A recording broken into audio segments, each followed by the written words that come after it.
والنعمة لك والملك لا شريك لك الحمدللہ رب العالمین والعاقبۃ للمتقین والصلاۃ والسلام علی اشرف الانبیاء والمرسلین وعلی آلہ وصحبہ اجمعین اما بعد فاعوذ باللہ السمیع العلیم من الشیطان الرجیم بسم اللہ الرحمن الرحیم یا ایھا الذین آمنوا اذکروا اللہ ذکرا کثیرا صدق اللہ العظیم اللہم صلی علی محمد وعلی آل محمد کما صلیت علی ابراہیم وعلی آل ابراہیم انک حمید مجید اللہم بارک علی محمد وعلی آل محمد کما بارکت علی ابراہیم وعلی آل ابراہیم انک حمید مجید رب اشرح لی صدری ویسر لی امری واحلل عقدۃ من لسانی یفقہوا قولی۔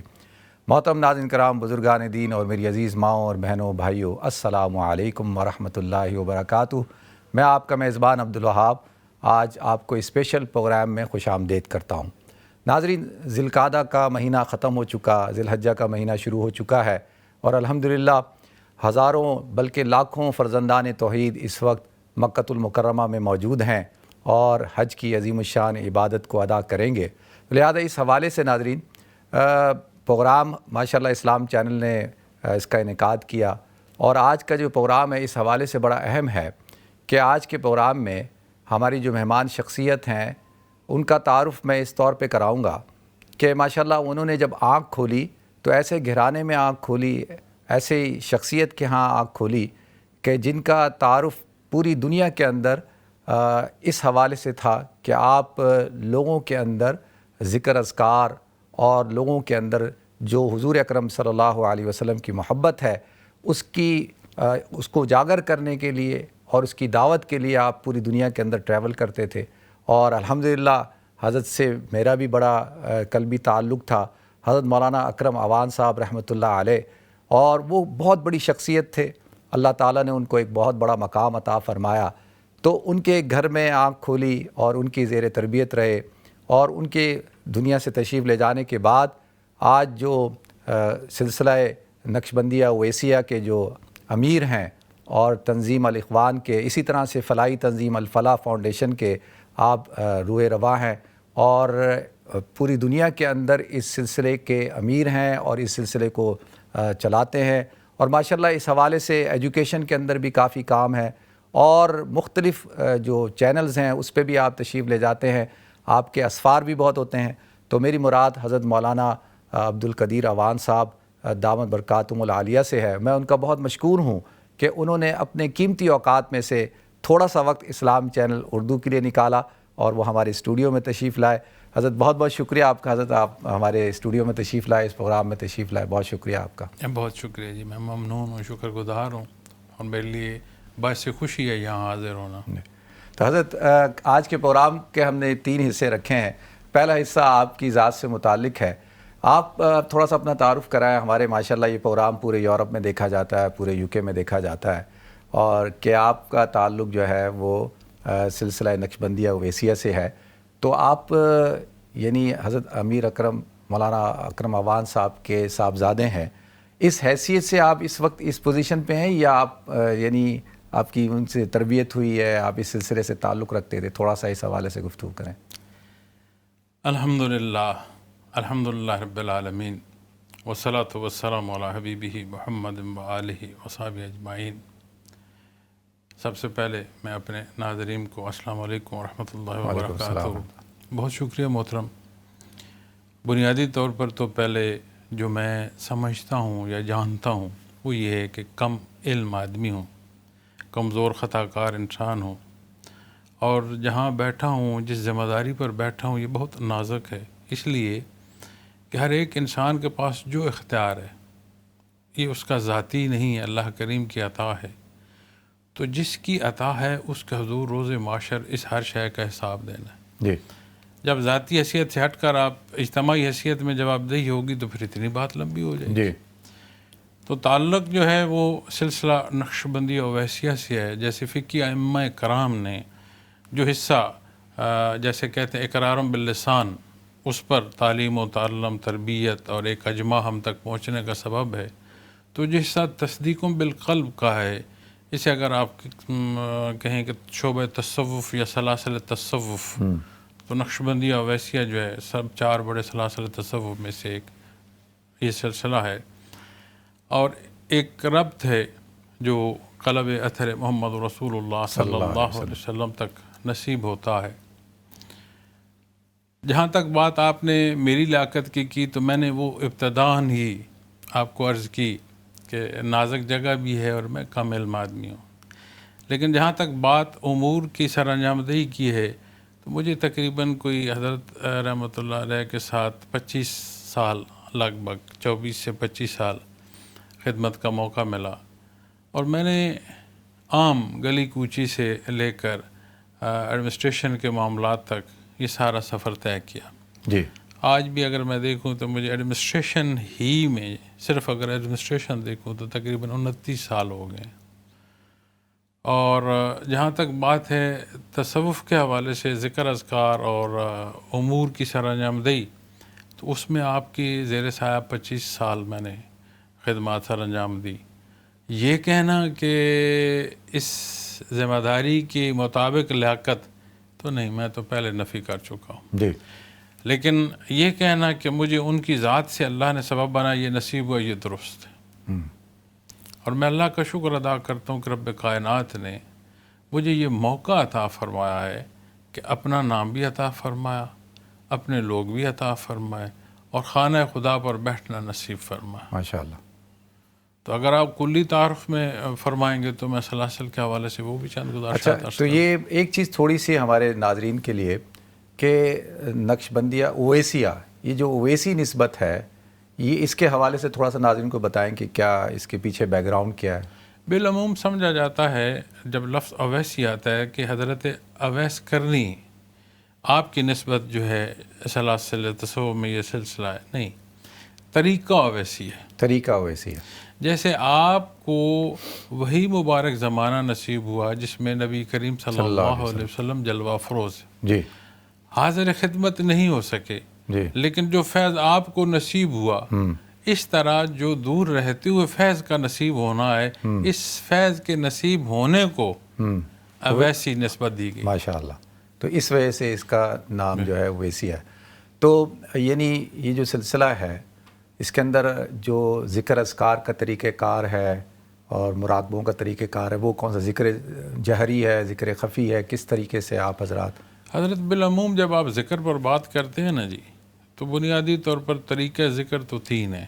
ایک حصہ ہے جو عملی صورت ہے، جی، ایک حصہ ہے جو لسانی صورت ہے، ایک حصہ ہے جسے آپ ذکر خفی کہتے ہیں۔ جی، عملی ذکر میں آپ اگر فرض نماز جو ادا کر رہے ہیں تو عملی ذکر کی ایک صورت نماز بھی ہے۔ جی، آپ کسی طرف اب وہاں سے شروع کریں تو آپ کسی طرف سچائی کے لیے، دین کے لیے، اللہ کی رضا کے لیے قدم اٹھاتے ہیں تو اس طرف کا، اس نسبت کا قدم اٹھانا بھی آپ کی عملی ذکر میں سے ہوگا۔ یہ الگ بات ہے کہ نماز کا مقام اپنا جی، اور اس قدم کا اپنا، لیکن نسبت عملی ذکر کی وہاں تک جائے گی۔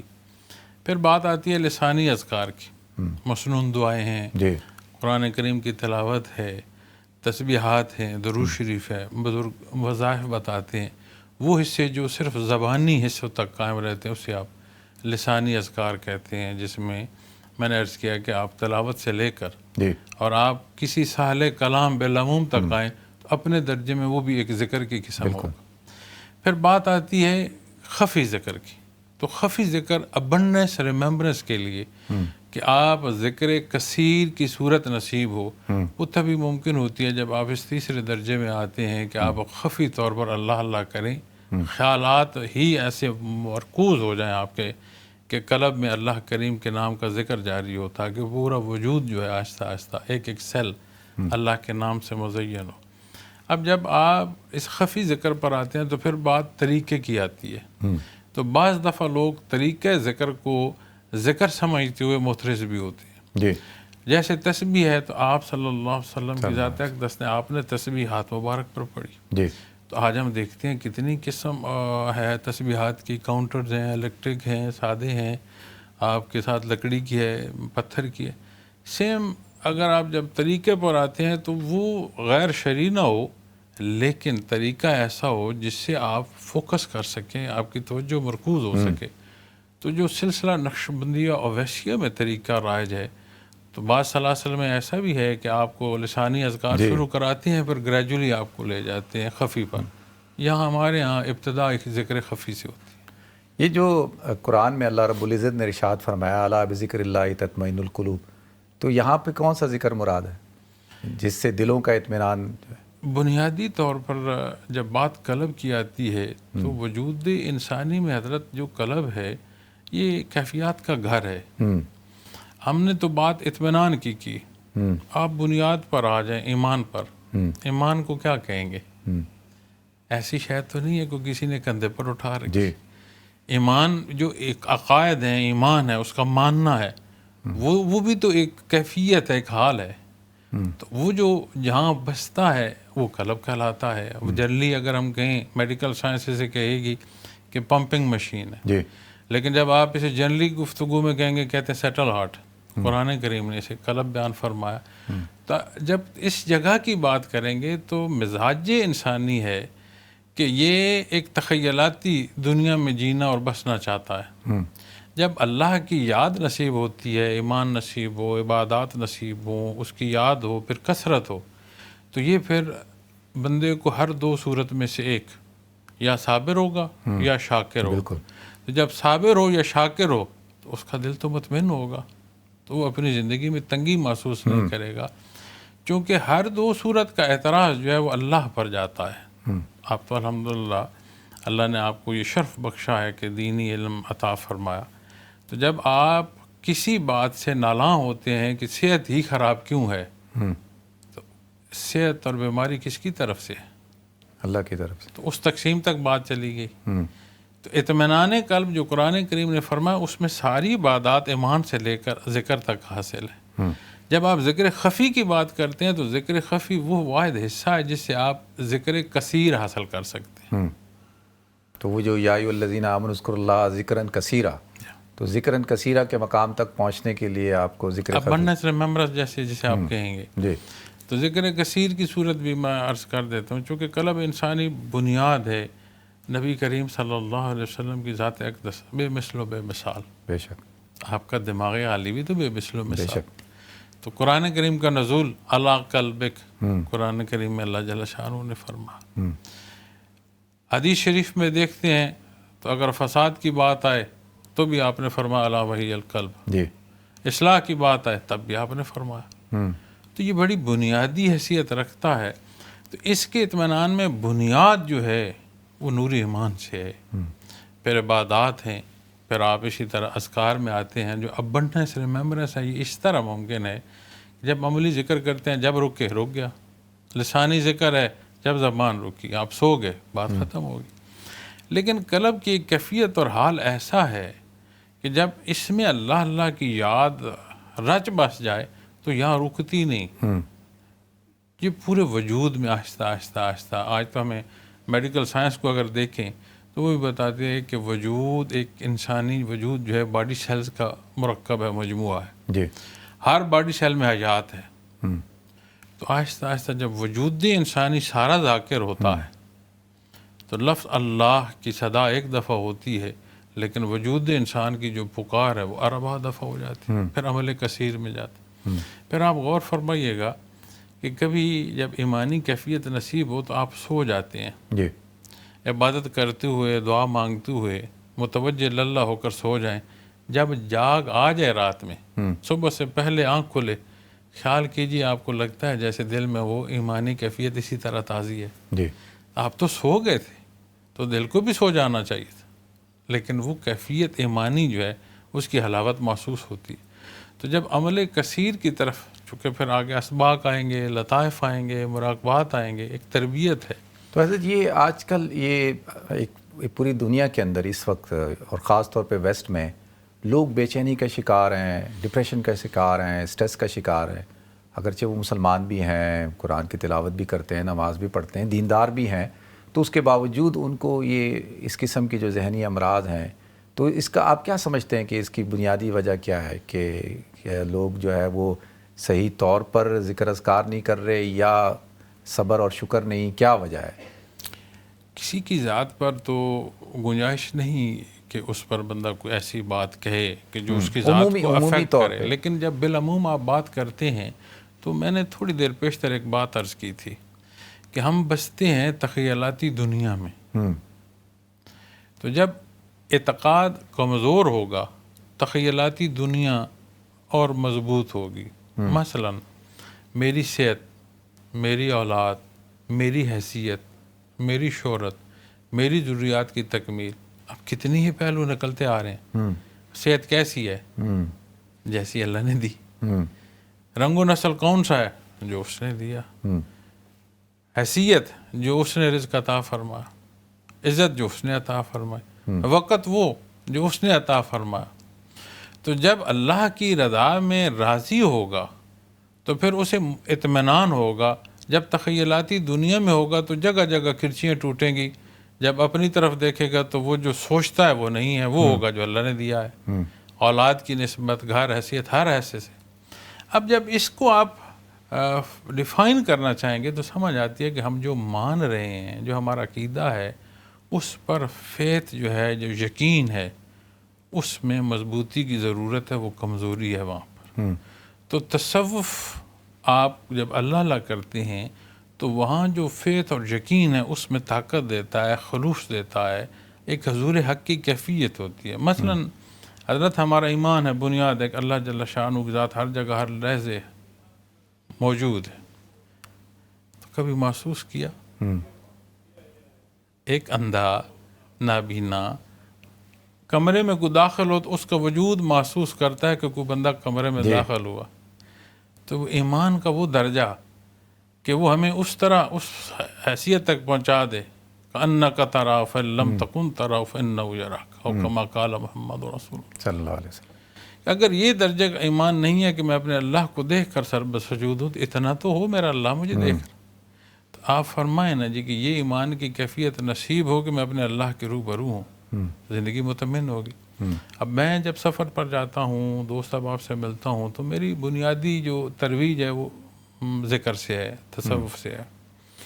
جب لوگوں کے پاس مائک آتا ہے تو ان کے سوالات اکثر اس بحر کے ہوتے ہیں، انزائٹی کے حوالے سے، اگریشن کے حوالے سے، ڈپریشن کے حوالے سے، چیزیں ہیں کہتے ہیں سمجھ نہیں آتی کیوں تنگی ہے، ایک فیئر آف ان نون ہے۔ تو میں انہیں اکثر کہتا ہوں ایک ہجوم ہے بندوں کا جس میں سارے اکیلے اکیلے رہ رہے ہیں۔ تو کبھی ہم نے توجہ دی اپنی زندگی کو کہ ہجوم میں اکیلے ہیں؟ فطرت ہے مل جل کر رہنا، کیونکہ جب لفظ انسان کا آپ مفہوم دیکھیں گے تو وہ مخلوق جو مل جل کر رہے، اور جب ہم حالات دیکھتے ہیں تو ایک آئسولیٹڈ انداز ہے زندگی کا۔ تو پھر میں نے عرض کرتا ہوں کہ نماز بیسٹ اسٹریچنگ ایکسرسائز ہے۔ میڈیکل میں سرچ کریں تو بیسٹ اسٹریچنگ ایکسرسائز نماز ہے۔ اسٹریچنگ کریں نماز نہیں ہوگی، نماز پڑھیں اسٹریچنگ از خود ہو جائے گی۔ اسی طرح جب آپ الا بذکر اللہ تطمئن القلوب، یہ اصول بیان فرمایا گیا ہے، یہ نہیں فرمایا کہ قلب کے سکون کو ذکر کرو۔ نتائج میں حصہ بتایا گیا کہ اللہ کی یاد دلوں کا سکون ہے، یہ ایک فیصلہ ہے، ایک آپ کو نتیجہ بتایا گیا ہے۔ اب جب آپ اسے عبادت کر کے اللہ کی رضا کے کرتے ہیں ذکر، تو جہاں اجر اور ثواب اور اس کی رضا اور حضور حق جیسی کسی کیفیت نصیب ہو تو سکون نہیں ہوگا تو کیا ہوگا؟ تو تھوڑے میں بھی ہوگا، زیادہ میں بھی ہوگا، صحت میں بھی ہوگا، بیماری میں بھی، ہر حال میں۔ حضرت دیکھیں نا، آپ پھر بڑا قریب نہیں دیکھیں گے، آپ وہاں تک دیکھ رہے ہوں گے جہاں تک نظر نہیں پہنچ رہی۔ بصیرت سے بصارت کم ہے، تو بصارت تو دیکھنے کو کہتے ہیں، تو بصیرت تو بندے مومن کا ایک ایسا حصہ ہے کہ وہ جی یہاں رہا ہے، دیکھ قیامت کا دن رہا ہے۔ تو وہ جو اللہ کے حضور پیش ہونا ہے اور اس دنیا کا فانی اور عارضی ماننا ہے، اور وہ جو ہمیشہ کی زندگی کا، تو اس کے لیے تو یہ ثانوی حیثیت ہو جاتی ہے دنیا، وہ تو دیکھتا ہی آخرت کو ہے۔ تو یہ جو یہ کہا گیا حدیث میں اتقوا فراست المومن فإنہ ینظر بنور اللہ، وہ اللہ کے نور سے دیکھتا ہے۔ یہی عرض کی نا جی۔ تو آج کا جو مومن ہے اس کو یہ فراست کیوں نہیں پیدا ہو رہی؟ یا کوئی ایسا آپ سمجھتے ہیں کہ کوئی کمی ہے، یا کوئی صحیح تعلیم نہیں ہے، یا صحیح ڈائریکشن نہیں ہے؟ اللہ کریم نے جہاں زندہ رہنے کا ہر ایک کو حق دیا ہے، وہاں مذہب اختیار کرنے کا بھی حق دیا ہے، وہ پابند فرما دیتا کہ جو فجر نہیں پڑے گا دوسری فجر تک کھانا نہیں کھا سکے گا، تو کون تھا؟ جیسے سانس ہماری ضرورت ہے، آکسیجن نہ ہو تو وجود ختم ہے، ہر ایک مجبور ہے آکسیجن تک پہنچنا، اس کی ضرورت، اس نے ہر ایک کو موقع دیا ہے. اِنَّا هَدَيْنَاهُ السَّبِيلَ إِمَّا شَاكِرًا وَإِمَّا كَفُورًا. چوائس آپ کی ہے، کیا کرتے ہیں. تو جب ہم اپنے اس حصے کو دیکھتے ہیں تو ہم نے بات کی کہ بندے مومن مطمئن، تو جو اطمینان بخش زندگی تاریخ اسلام میں ملتی ہے تو اس کی وجوہات کیا ہیں؟ اس کی وجوہات کو دیکھیں گے تو کامل اتباع ہے. تو کیا کامل اتباع آج ہماری زندگی میں ہے؟ آج ہماری پرائرٹی لسٹ میں ہے؟ کیا ہم حلال کا جو ایک خوشہ ہے یا دانہ ہے اس کے ساتھ وہ محنت، وہ طلب اور اس کے پاک ہونے تک کو دیکھتے ہیں؟ ہماری عمومی زندگی میں مصروفیت ہو اور کچھ چھوٹے نہ چھوٹے، ہماری نماز چھوٹ جاتی ہے. ہم نے کبھی غور فرمایا کہ وہ نماز بندے مومن کی پہچان ہے؟ حدیث شریف میں فرمایا آپ نے صلی اللہ علیہ وسلم کہ جب تک نمازی کا دھیان نماز میں رہتا ہے اللہ کریم اس کی طرف متوجہ ہوتا ہے، اور جب نمازی کا دھیان نماز سے ہٹ جاتا ہے تو اللہ کریم اپنی توجہ ہٹا لیتے ہیں. کیا ہمارے دھیان اپنی نمازوں میں ہے؟ کبھی ہم نے غور کیا جس قرآن کریم کو خوبصورت لحاف میں ہم نے بالا کانوں میں سجا رکھا ہے، یہ کلام ذاتی ہے، یہ لفظ ہے محمد رسول اللہ صلی اللہ علیہ وسلم سے ہمیں عطا ہوا ہے. اس میں میرے اللہ نے مجھے مخاطب فرمایا ہے، میرے نبی کریم صلی اللہ علیہ وسلم نے میری تربیت فرمائی. یہ مجھے کیا فرما رہا ہے کلام ذاتی؟ تو کبھی ہم نے غور کیا حضرت؟ حالانکہ کلام ذاتی دیکھنا برکت، چھونا برکت، اجر ثواب، سننا برکت، اجر ثواب، پڑھنا نصیب و اجر ثواب، سمجھ کر عمل تک لے آئیں تو حال نہ بدل جائے. حضرت ماشاءاللہ آپ کی گفتگو میں نماز کا تذکرہ ہے، قرآن کا تذکرہ ہے، تو عام طور پہ لوگوں کے ذہنوں میں ہے کہ جو اولیاء کرام ہے یا جو مشائخ ہوتے ہیں یا جو مروجہ آج کل جو ہمارے ہاں تصوف کو سمجھتے ہیں کہ وہ کہتے ہیں بس ذکر کرو، نماز کی کوئی حضور قلبی ہونا چاہیے، نماز پڑھو نہ پڑھو، قرآن پڑھو نہ پڑھو، بس یہ تسبیح پڑھ لو، یہ ذکر کر لو، بس یہ کافی ہے. تو کیا آپ اس چیز کو سمجھتے ہیں کہ بھئی شریعت اور طریقت کا ملاپ ہونا ضروری ہے؟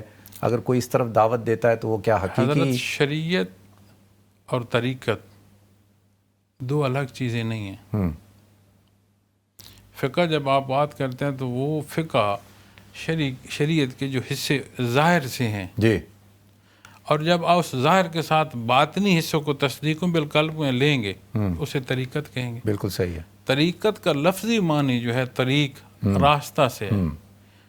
آج جو سمجھ لیا گیا ہے کہ تصوف شاید جنات کا علاج ہے یا جادو کا علاج ہے، بیماریوں کا علاج ہے، رزق کے حصول کی بات ہے، اپنی کامیابیوں کا نام تصوف ہے. نہیں، یہ تو کنکر اور پتھر بھی ہیرے کے سامنے نہیں رکھتے مثال.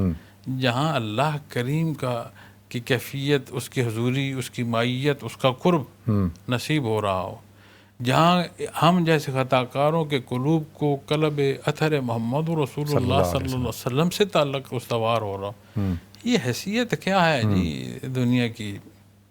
تو جب آپ دنیا کے امور کو دیکھتے ہیں تو اس کو ہم پھر تارک دنیا کی نظر سے سمجھتے ہیں، تو تارک دنیا تو نہیں ہے جی. اسی دنیا میں جب اتباع نصیب ہو آپ صلی اللہ علیہ وسلم کا، تو یہی دنیا جو میرے اللہ کی بنائی ہوئی ہے، جو اس کی مخلوق ہے، آخرت کی تعمیر کا سبب ہوتی ہے. تو اب جب سالک کی تربیت کی بات آتی ہے تو کیا نبی کریم صلی اللہ علیہ وسلم کی خدمت میں حاضر ہونے والوں کو آپ نے تسبیحات دے کر فرمایا تھا کہ نماز نہ پڑھنا؟ کیا آپ نے فرمایا تھا کہ تیرا دل پاک ہوگا، تیرے اعمال جیسے مرضی رہے؟ تو یہ غلط العام باتیں ہیں. جب ہم دین پر عمل نہیں کرنا چاہتے یا ہمارے اندر کوئی کمی بیشی ایسی ہے، اب رزق کی یقین مانے، حلال اور پاک، ہائیجینیکلی جتنا بھی صاف رہے، حلال نہ ہو، پاک نہ ہو، بالکل نہ خانے دل میں برائی کا بیج جا کر بوئے گا جو آپ کے عمل میں سامنے ظاہر آئے گا. اللہ اکبر. بالکل اس کا وہ ایمان پر اثر کرے گا. ہم دیکھتے ہیں سردیوں گرمیوں کا موسم اثر کرتا ہے، کیونکہ جی گرمیوں کا موسم ہے اس لیے اثر کر رہا ہے، سردیاں ہیں جی اس لیے اثر کر، اعمال اثر نہیں کریں گے. گرد و پیش اثر ہو رہی ہے. تو جس مخلوق کو مرکزی حیثیت رب کائنات نے اور اپنی نیابت عطا فرمائی ہے، اس کے اعمال کا اثر نہیں ہوگا. ماشاءاللہ حضرت، گفتگو کا سلسلہ جاری ہے اور ہمیں ایک مختصر سے بریک کی طرف جانا ہے. تو ناظرین ماشاءاللہ آج آپ حضرات وہ گفتگو سن رہے ہیں جو عام طور پہ چینلز پہ نہیں سنی جاتی، اور بہت ساری چیزوں کے جو آپ کے ذہنوں میں سوالات ہیں ان کے جوابات بھی ماشاءاللہ اس گفتگو کے ذریعے سے آپ کو مل رہے ہیں. تو مختصر سے بریک کی طرف جانا ہے، انشاءاللہ بریک کے بعد حاضر ہوتے ہیں جی. السلام علیکم ورحمۃ اللہ وبرکاتہ.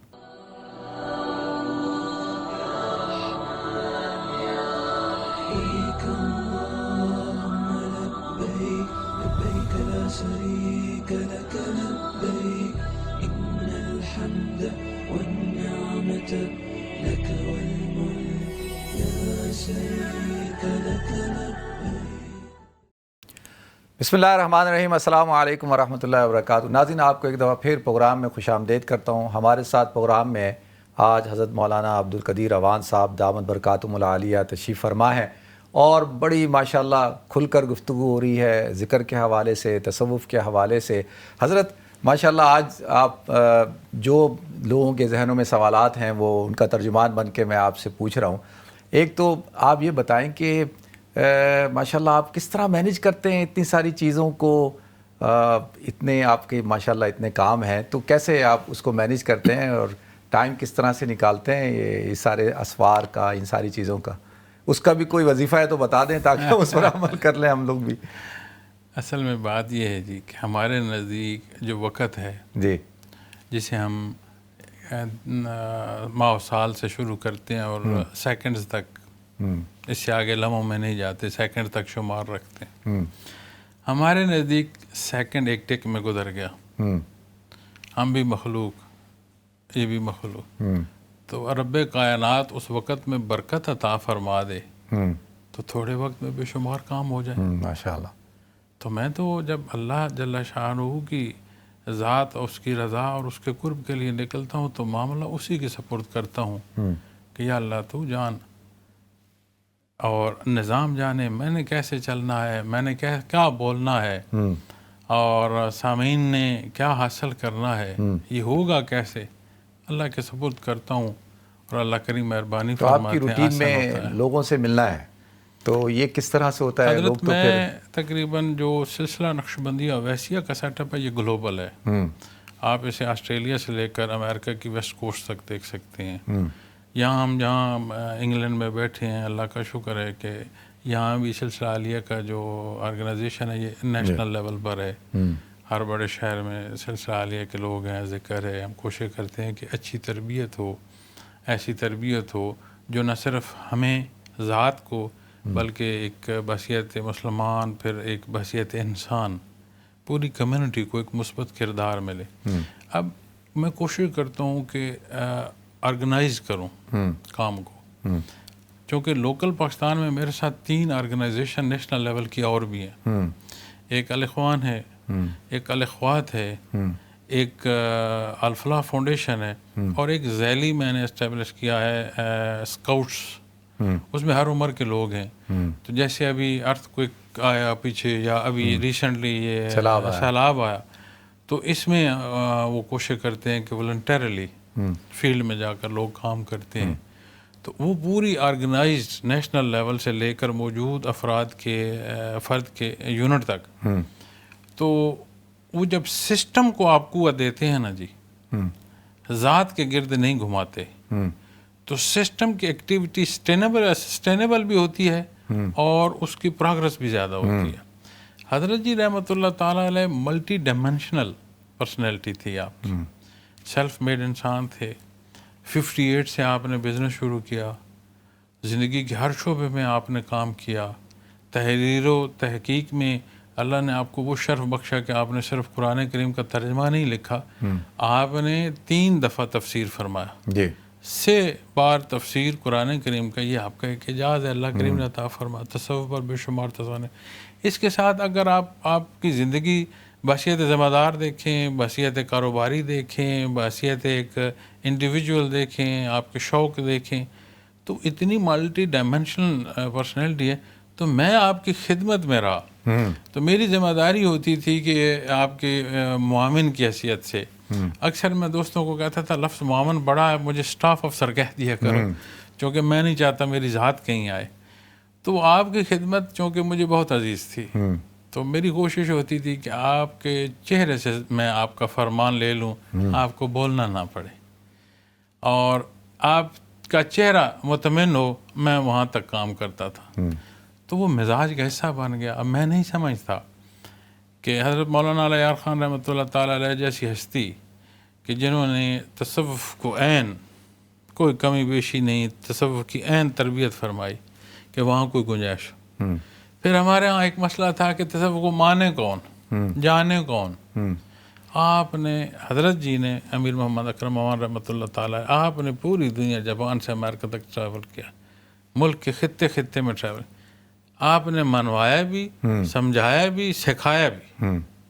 تو میں یہ سمجھتا ہوں کہ مجھ جیسا عاجز اور گناہگار اسے ایسا سسٹمائز کر جائے نظام کو کہ ہمارے بعد والے جو لوگ ہیں انہیں سہولت نصیب ہو، اور دین کا سیکھنا، اور خاص کر کے اس شعبے کا سیکھنا سہل، آسان اور صاف ہو۔ ماشاءاللہ حضرت، آج کل پاکستان کے جو حالات ہیں، بلکہ پوری دنیا کے یہاں پہ بھی ہم دیکھتے ہیں مسلمانوں کے اندر کافی اختلافات ہیں، چھوٹی چھوٹی چیزوں کے اوپر بھی ہیں، اور ہم گروہ میں بٹے ہوئے ہیں۔ تو ماشاءاللہ ہمارا جو اسلام چینل ہے، اس کا ایک اصول ہے کہ ہمارے ہاں ہر مکتبہ فکر کے لوگ پروگرام کرتے ہیں، اور ہم سب کو ٹائم دیتے ہیں، اور ماشاءاللہ سب ایک دوسرے کا احترام کرتے ہیں۔ یہ یو کے میں واحد چینل ہے الحمدللہ کہ جس میں یہ نہیں ہے کہ جی یہ دیوبندی ہیں، بریلوی ہیں، اہل حدیث ہیں، یہ ہے۔ تو اس کے اندر سارے مکاتب فکر کے لوگوں کو ٹائم دیا جاتا ہے، تو اس کا ایک اچھا امپیکٹ پڑ رہا ہے۔ تو ماشاءاللہ آپ بھی، میں آپ کے گفتگو آپ کی سنتا ہوں، آپ کے بیانات سنتا ہوں کہ آپ بھی ماشاءاللہ اتحاد امت کے داعی ہیں، اور آپ بھی اس پیغام کو لے کے پوری دنیا میں پھر رہے ہیں۔ تو آپ کی نظر میں ایسے کون سے پہلو ہیں کہ جن کو ہم اجاگر کریں کہ جس سے یہ جو چیزیں ہیں، فروعی اختلافات اور اتنا زیادہ پولرائزیشن ہے، یہ تھوڑی سی کم ہو سکے؟ ہمیں اس کے لیے ذات سے نکلنا ہوگا۔ جب تک ہم اپنی ذات میں ہوں گے تو یہ مسائل آئیں گے۔ جو ہماری بنیاد ہے کہ جو کچھ ہے ذات باری تعالیٰ ہے۔ کیسے؟ جیسے آپ شہادہ پڑھتے ہیں، ابتدا آپ کلمہ طیب سے کر لیں، لا الہ الا اللہ، پہلے آپ نے سب رد کیا، لا الہ الا اللہ سوائے اللہ، کیسے؟ محمد رسول اللہ صلی اللہ علیہ وسلم۔ اب میں اپنے دوستوں سے عرض کرتا ہوں، میں اپنا تجربہ بھی عرض کرتا ہوں، ایسا بھی میرے ساتھ مفتی صاحب ہوا کہ میں بیان کے لیے کہیں گیا، مجھے نہیں معلوم، گزر رہا ہوں یا کوئی ایسا موقع آیا تو بیان انہوں نے جگہ تبدیل ہوئی، تو میں نے پوچھا سبب، انہوں نے کہا جی حضرت نے پوچھا ہے کہ کیا انہوں نے چلہ لگایا ہے کہ نہیں لگایا، اگر چلہ لگایا ہے تو پھر یہاں پروگرام آپ رکھیں، نہیں تو کسی اور جگہ انتخاب کریں، آپ اپنے لوگ وہاں جمع کریں۔ ایسا بھی ہوا کہ کسی نے یہ پوچھا کہ یہ کیا حضرت درود شریف بلند پڑھتے ہیں یا نہیں، اگر بلند پڑھتے ہیں تو پھر تو درست ہے۔ ایسا بھی ہوا کہ رفع یدین کتنی دفعہ کرتے ہیں۔ تو محترم، میں تو گناہگار کم علم آدمی ہوں، اتنی ساری بات عرض کروں گا کہ اپنی ذات کو ایک طرف رکھتے ہوئے ذات باری تعالیٰ کو مقدم رکھا جائے تو فروع جو ہے یہ بہتر اور بہترین کی بات ہے۔ یہ غلط اور صحیح کیوں نہیں فروع کہتے، اختلاف ہوتا ہے فروع، لیکن فروع کا اختلاف غلط اور صحیح نہیں ہوتا، یہ بہتر اور بہترین کی بات ہوتی ہے۔ ماشاءاللہ، بہت اچھی بات۔ اب جب میں ضد کروں گا، اب مجھ سے جس صاحب نے پوچھا کہ آپ نے اس نے چلہ لگایا کہ نہیں چلہ لگایا، آپ یقین مانیں جس سفر میں اس نے پوچھا، عین وہی سفر جس دن میرا ختم ہوا تو میں نے ان سے پوچھا کتنے دن، ان کا 40 دن 40 دن ہوا۔ اب جب آپ یہ سمجھیں کہ جس حصے کو میں اختیار کی ہوں یہ بہتر ہے تو پھر ایسا عمل اختیار فرمائیں، ایسا لوگوں سے معاملت فرمائیں، اتنا دین پر ڈٹ کر عمل کریں کہ وہ لوگ کہیں کہ نہیں اس انداز کو میں اختیار کروں گا، اس کا نتیجہ یہ اس کے عمل تک نظر آ رہا ہے۔ جی، اور میں اپنے طور پر کوشش کرتا ہوں، عرض بھی کرتا ہوں کہ اس تقسیم سے نکل آئیں۔ جب ان حصوں یا ان اوقات سے پہلے مسلمان جو تھے وہ کیا کہلاتے تھے؟ 200 400 500 سال اس سے پہلے مسلمان کیا کہلاتے تھے؟ تو جب آپ اس کو ذات میں لیں گے تو پھر تنگی آئے گی، فاصلے بڑھیں گے۔ کون ہے جو آپ صلی اللہ علیہ وسلم کی ذات سے ہٹ کر دین کا کوئی ذرہ بھی پا سکے؟ بنیاد ہے آپ کی ذات۔ تو آپ کے حضور اتفاق نصیب ہوتا ہے، بے اتفاقی تو نہیں۔ جی ساری بے اتفاقیاں ختم ہوئیں بعثت محمد رسول اللہ صلی اللہ علیہ وسلم سے۔ تو آپ کا امتی کیا اسے یہ شرف، اس کا یہ شرف ہے کہ اس کے عمل سے امت تقسیم ہو؟ مجھ سے کسی دن سوال کیا امبیسڈر نے، کسی نے فرمانے لگے ایک بات بتاؤ محترم، یہ جو مسلمانوں کا عروج تھا، بڑے تاریخ میں پڑھتے ہیں، زوال کا کیا سبب تھا؟ ہم اس پر بات کرتے ہیں عروج کی، تو جو آج کا زوال اس کا سبب کیا ہے؟ میں نے کہا محترم جو عروج کے اسباب تھے ان کا چھوڑ دینا زوال ہے۔ بالکل، وہ جو اسلوب ان کے تھے آج ہم نے چھوڑ۔ تو اس زمانے میں حضرت میں اتنا ضرور عرض کروں گا، حوصلے کی ضرورت ہے اور اللہ کی رضا کو مقدم رکھنے کی ضرورت ہے۔ نبی کریم صلی اللہ علیہ وسلم کے فرمان کو مقدم رکھیں، اور اگر اللہ اور اس کے حبیب کی رضا مقصود نہیں ہے، جہاں جس جگہ یا جس سوچ کو وہ جانے، ان کا اللہ جانے۔ جی ہمیں ضرورت ہے کہ اپنا وقت، اپنی قوت ذہنی وجودی، اس کا استعمال اس طرح کریں کہ بے شمار تقسیم کے ہم نظر ہو چکے ہیں، اتفاق کی طرف بات ہے۔ اب یہ نہیں ہو سکتا کہ آپ کہیں کہ جی اتفاق کے لیے میں کسی عقیدے یا کسی کا عقیدہ چھوڑ دے وہ یا میں بہت ساری باتیں، نظریات کو، بہت ساری باتیں ہیں جہاں اختلاف نہیں ہے۔ کیا وہاں ہم جمع ہوتے ہیں؟ ابھی ماشاءاللہ حج کا مہینہ ہے، جی یہ بابرکت عشرہ ہے ذی الحج کا۔ جی کتنے امام ہیں؟ جب بات آئے گی بیت اللہ شریف میں اللہ اکبر کی، لاکھوں کا مجمع ہے، جی تو یہ بھی تو فرمایا جا سکتا تھا نا کہ حد حرم تو بڑی دور تک ہے، جی جہاں نماز ادا ہو حرم کی ہے، جی چاہے آپ کو عین مسجد میں نصیب ہو یا چاہے حد حرم میں نصیب ہو، ایک ہی بات ہے۔ تو فرما دیا جاتا ہے نا کہ 8-10 جماعتیں کرا لیا کرو جی تاکہ لوگ آسانی سے پڑھ لیں۔ تو ہمیں ہر سال درس نصیب ہو رہا ہے وہ جگہ جہاں تجلیات ذاتی کا محبت ہے، جس کا رخ رب کائنات کی طرف رخ شمار ہوگا۔ ایک اللہ اکبر، رنگ و نسل کوئی فرق نہیں، حیثیت کا کوئی فرق نہیں، ساری حیثیتیں چھوڑ کر 2 انسلی چادروں میں کھڑے ہو 10 بستہ۔ یہ تو وہ منظر ہے جو قیامت کے دن اس کے حضور پیش ہونا۔ بالکل۔ تو کیا وہاں ہمیں درس نہیں مل رہا اتفاق کا، اتحاد کا؟ تو میں یہ عرض کروں گا، اور میں علماء بڑا کام کرتے ہیں، ہم جیسے کمزور اور خطا کار ایسا لفظ بول دیتے ہیں جس سے معاشرے میں شدت آتی ہے، تو میں علماء سے یہ عرض کروں گا کہ ہم گناہ گاروں کے لفظوں کو حوصلہ کیا کریں۔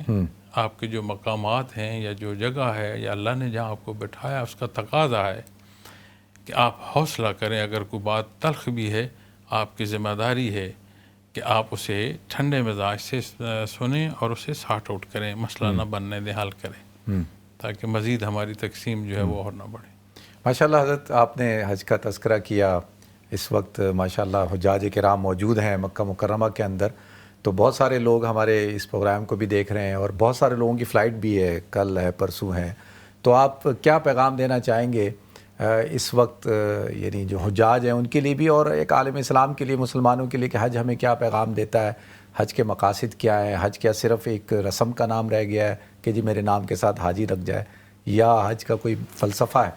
بنیادی رکن ہے جی، اور جب آپ دیکھتے ہیں کہ حضرت ابراہیم علیہ السلام اور پورا واقعہ جب آپ خلیل اللہ کا دیکھتے ہیں ذبیح اللہ تک علیہ السلام تک، کیا درد تھا بندگی کا، کیا شوق تھا عبادت کا، ماننا، لخت جگر کے چھری رکھنا بڑا معنی ہے، اور اللہ جل شانہ نے آپ کی صداقت کی شہادت کلام میں عطا فرمائی، کلام ذاتی، اللہ نے اتنی وہ قربانی پسند فرمائی، اس میں سے حصہ نصیب ہونا ہے۔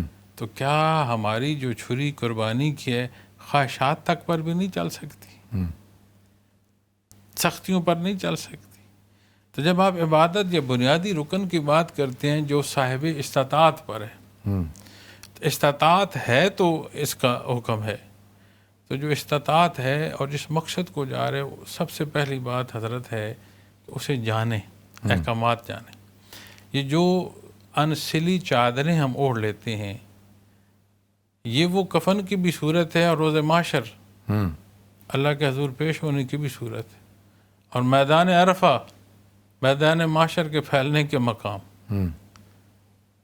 تو جو اس کے حضور جا رہے ہیں تو ضرورت نہیں ہے کہ ہم ضروریات دین کو جانیں۔ جی تو جو احکام اس سے متعلق احرام سے ہیں ان سے لے کر حج کے احکامات تک وہ بنیادی طور پر ذمہ داری ہے حاجی کی کہ وہ جانے۔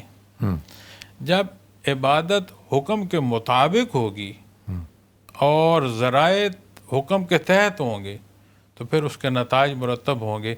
تو جو آپ صلی اللہ علیہ وسلم نے فرمایا کہ حج کی شرف قبولیت ایسے ہے جیسے دنیا میں بندہ آج بچہ پیدا ہو اتنا پاک صاف ہوگا۔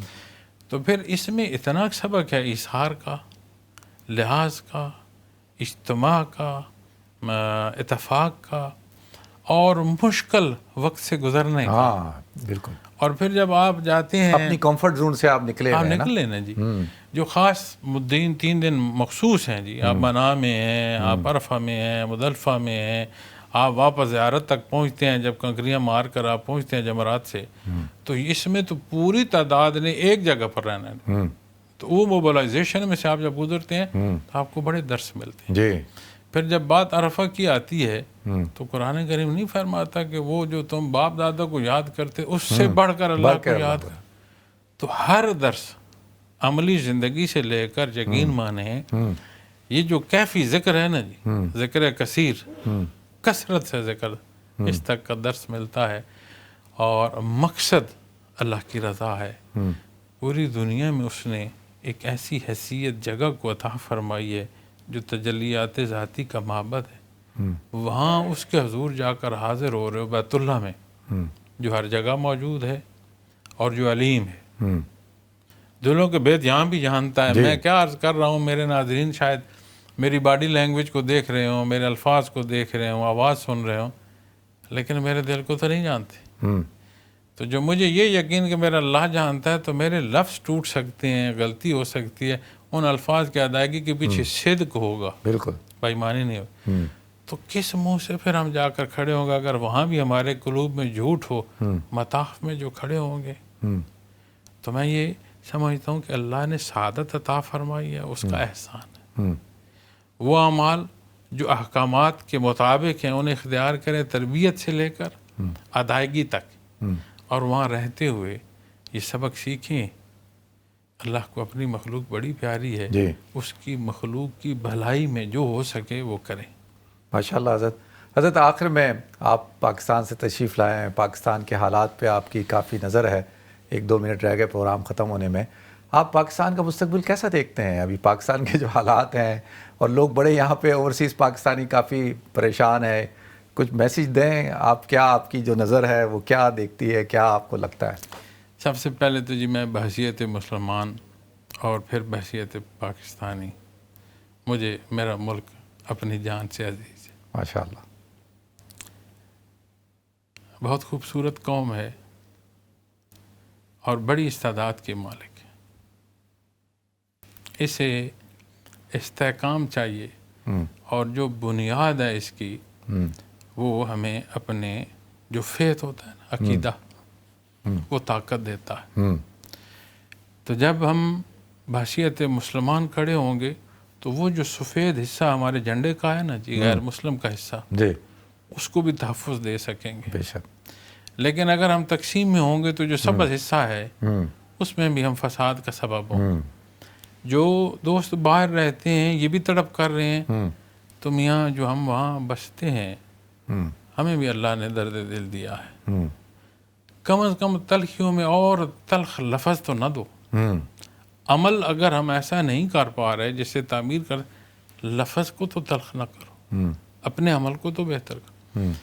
میں آپ یقین مانے ہر واقع آف لائف سے لوگ منسلک ہیں، سلسلہ عالیہ سے، ہر واقع آف لائف سے، ہر حیثیت سے، ہر خطے سے، ملک کا کوئی کونا ایسا نہیں ہے جہاں اس نسبت سے بھی اللہ اللہ نہ ہوتے. یقین مانے میں انہیں یہ عرض کرتا ہوں کہ یہ جو جنت نظیر ملک ہے اس کی تعمیر میں اپنا کردار ادا کرے. بے شک. 24 کروڑ کی آبادی ہے حضرت, 24 نیکیاں نہیں ہوتی. شام کو جو سر شام بے شمار گناہ اس قوم پر لگ جاتے ہیں تو دنیا ساری میں امن ہے. بالکل صحیح. کیا یہ ریالٹی بیسڈ چیزیں ہیں؟ تو 24 کروڑ کی آبادی میں 24 بہتری نہیں ہوتی کہ ہم اسے دکھا سکیں. حضرت یہی پیغام ہے, بس 24 کروڑ لوگ ہیں, 24 بہتریاں کریں انشاءاللہ, ہر شخص کرے. ہیں, اللہ کا شکر ہے, اور انشاءاللہ بحیثیت قوم اپنے حصے کا کردار ادا کریں. بہت شکریہ حضرت, آپ نے وقت نکالا, اور انشاءاللہ پھر کبھی آپ تشریف لائیں گے ضرور, ہمارے چینل پہ ضرور آئیے گا. اور مجھے پورا یقین ہے کہ ہمارے جو ناظرین ہیں انہوں نے بھی آج کی اس مجلس سے, اس پروگرام سے بھرپور استفادہ حاصل کیا ہوگا. ناظرین انشاءاللہ آپ حضرات سے کل ملاقات ہوگی. اپنا خیال رکھیے گا, اپنی دعاؤں میں ہمیں یاد رکھیے گا. السلام علیکم ورحمۃ اللہ وبرکاتہ.